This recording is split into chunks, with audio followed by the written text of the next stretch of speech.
दोस्तों नमस्कार।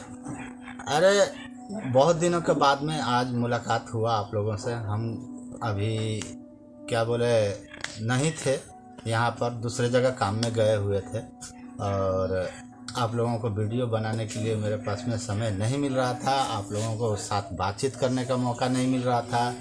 मेरे व्यूवर्स जितने भी हों 10-5 जो भी हैं, ज़्यादा तो नहीं है लेकिन फिर भी मेरे को बहुत कुछ आप लोगों से कहना पड़ रहता है, लेकिन कहना रहता है लेकिन हमारे पास में समय नहीं रहता है, क्योंकि हम लोगों को और भी काम करना पड़ता है। क्योंकि मैं तो एक यूट्यूबर नहीं हूँ, क्योंकि यूट्यूबर लोगों का तो कमाई होता है तो केवल वीडियो बनाते हैं, सुबह सुबह आप लोगों को वीडियो दिखाते हैं। मेरे पास समय नहीं रहता है कि हम सुबह सुबह बनाएं, आप लोगों को अच्छे अच्छे विचारों से अवगत कराएं, लोगों को अच्छे अच्छे चीज़ों को दिखाएं, अच्छे अच्छे बातों को बताएं। तो आज मेरे मन में आया आप लोगों को बात बताने के लिए कि हम लोग सुबह जब होता है मॉर्निंग के टाइम में हम लोग क्या करते हैं बोलिए तो एक सुंदर सा प्यारा सा भजन लगाते हैं। भजन में जब हम लोग कल तो मंगलवार था, आज बुधवार है, मंगलवार के दिन हनुमान जी का दिन होता है। हनुमान जी के दिन में हम लोग गाते हैं उनका भजन। जब हम हनुमान चालीसा लगाते हैं तो हनुमान चालीसा का प्रथम चौपाई जो है, प्रथम चौपाई वो बोलता है क्या, श्री गुरु चरण सरोज रज निज मन मुकुर सुधार, वरनौ रघुबर विमल जस जोधा एक फल चार। तो ये तो मुख से लोग गा देते हैं, लेकिन ये कहता क्या है, गोस्वामी तुलसीदास का कहने का मतलब क्या है, इस पर कोई ध्यान नहीं दिया है, इसका कोई अनुवाद नहीं किया है।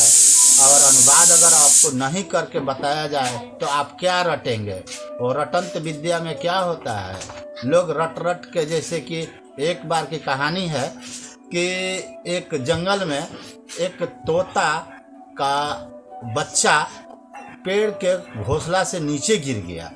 पेड़ के घोंसला से जब नीचे गिर गया तो वो नीचे छटपटा रहा था। तो उसी जंगल में एक महात्मा रहते थे। महात्मा रहते थे तो वो महात्मा देखे कि एक छोटा सा बच्चा तोता का गिरा हुआ है, और तोता तो जानते हैं कितना सुंदर होता है। तो वो लेके उसको पालने लगे। जब पालने लगे तो कुछ बड़ा हुआ, जब वो हिलने डुलने लगा, इधर उधर चलने लगा, तो बोले कि अरे भाई इसको कुछ ऐसा चीज़ सिखाया जाए ताकि ये रटंत विद्या को बढ़िया से इसको रटा दिया जाए।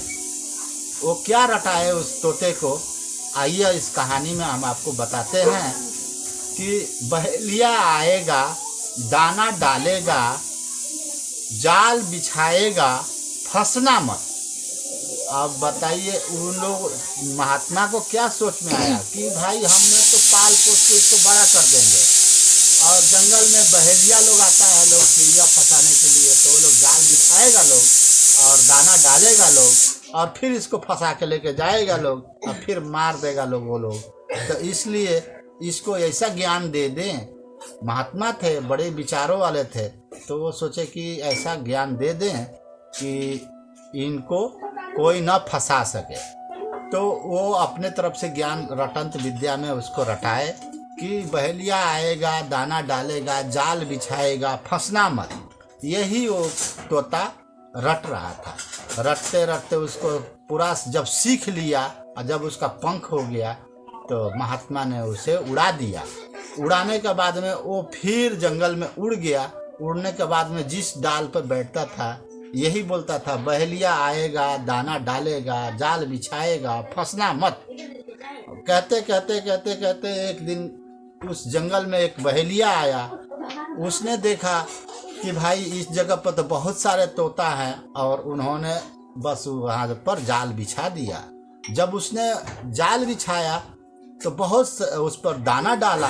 दाना डालने के बाद में तोता लोग देखा कि यहाँ पे जंगल में दाना है, दाना खाने के लिए नीचे उतरा लोग। उतरने के बाद में वो सीधा जाल में फंस गए लोग। वो फंसने के बाद में सारे तोता तो फंसे, लेकिन उस तोता के झुंड में वो तोता भी था जिसको वो महात्मा ने पाला था। वो उस जाल में फंस कर भी खाली बस यही बोलता था कि बहेलिया आएगा, दाना डालेगा, जाल बिछाएगा, दाना डालेगा, फंसना मत। तो इस तरह से वो बोलते रहा और जाल में फंस गया। यही आज कलयुग में है। हमारे कहने का विचार यही है कि आप लोग ये जो रटंत विद्या है इसको अच्छा से समझिए। तो हम शुरू में बता रहे थे आपको कि श्री गुरु चरण सरोज रज, निज मन मुकुर सुधार, वर्णौ रघुबर विमल जसो, जोधा एक फल चार। तो इसमें गोस्वामी तुलसीदास ने कहा है कि इसको रटिए मत, इसको समझिए ये क्या कह रहा है।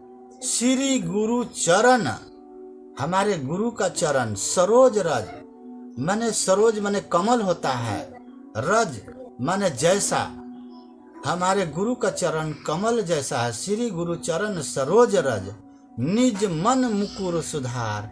उन्होंने कहा निज मन, निज माने अपना, मन को सुधार, निज और मुकुर माने मुंह होता है, मुख को बोला जाता है मुकुर।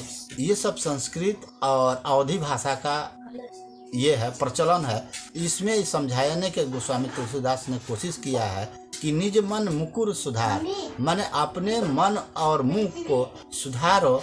वरुणौ रघुबर, वरुणौ, वरुण एक प्रकार का रंग होता है, और वरुणौ एक प्रकार का रंग जो उसको हम लोग गेरुआ रंग कहते हैं। वरुणौ रघुबर, गेरुआ वस्त्र पहने हुए हमारे रघुबर यानी हमारे प्रभु, हमारे भगवान।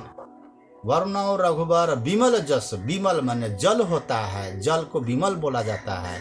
विमल जस एकदम जल जैसा स्वच्छ आचरण वाले हमारे प्रभु को विमल जस, जो वर्णौ रघुबर विमल जस, जो धायक फलचार, जो इनको सुमिरन करता है उनको फल चार मिलता है। बल बुद्धि विद्या देहु मोहि, हरहु कलेश विकार। उन्होंने कहा है कि बल और बुद्धि विद्या देहु मोहि, हरहु कलेश विकार। कलेश माने होता है घर का दुख दरिद्र को खत्म करने का। उन्होंने इस चौपाई में समझाने की कोशिश किया है। जैसे कि श्री गुरु चरण सरोज रज, निज मन मुकुर सुधार, वरुणौ रघुबर विमल जोस, जोधायक फल चार। बुद्धिहीन तन जान के सुमिरो पवन कुमार। बुद्धिहीन, इसमें एक चौपाई में इस शब्द को भी इस्तेमाल किया गया है।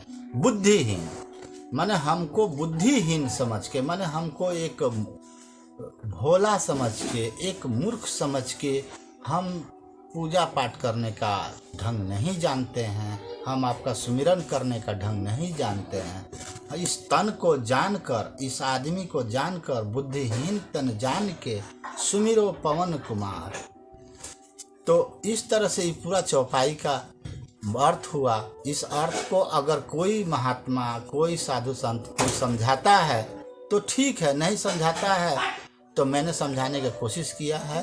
ये अच्छा लगे तो सुनिए, अच्छा से अपने विचारों में डालिए, अपने आचरण में डालिए और अपने विचारों को और आचरण को सुधारिए और भगवान के सद्गति होइए। भगवान आप लोग को सद्बुद्धि दे, शुभकामनाएं हैं।